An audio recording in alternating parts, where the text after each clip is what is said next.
Welcome back, guys. I know you people out there are craving for sweet treats, so today I'm gonna show you my recipe of the perfect brownies in 5 simple steps. I made tons of brownies before this and I had the same disappointment all the time. It was soggy and gummy, definitely undercooked, or just the opposite when it was dry and crumbly.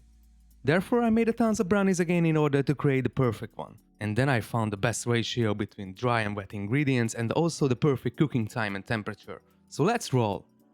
Okay, so when I work with baking recipes, I always try to be as precise as possible, so I strongly recommend to use a kitchen scale for this recipe.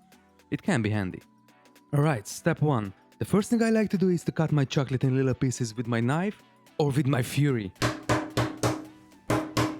100 grams or 3/4 cup of it, by the way. When you're done with that, just grab a pot and a heat-proof bowl which fits almost in the pot, pour some water in the pot and start to boil it on medium heat with a bowl on top. I throw my chocolate bits in the bowl with 1 tablespoon of any neutral oil like canola, maybe. And I keep stirring it until it melts totally in the steam. Just make sure you have your eyes on that because it sticks to the bottom of the bowl and even burns when you miss stirring it. Step 2. Once I was done with the chocolate, I turned off the gas and I start to measure the dry ingredients in a medium-sized bowl, which are the following: 80 grams or half cup of all-purpose flour, 1 tablespoon of baking soda, a pinch of salt, and 20 grams or 1/5 of a cup of cocoa powder. Mix them thoroughly until it combines and then put it on the side. Step 3.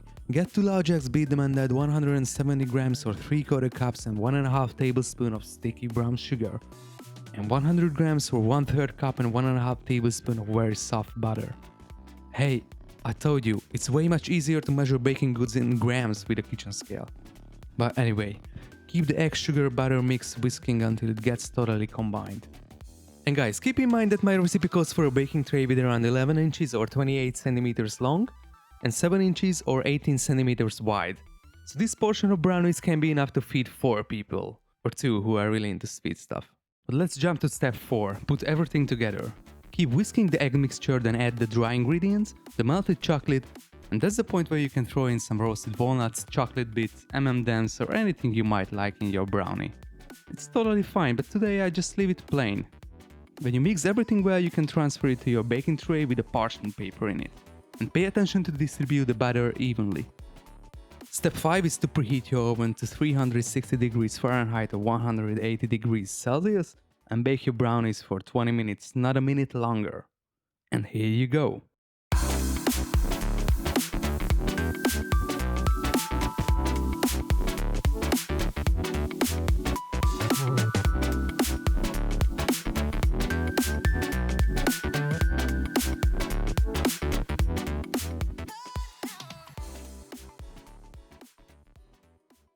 And guys, look at my oven. If I could make a perfect brownie in this relic, I guess you can also make it home, can't you?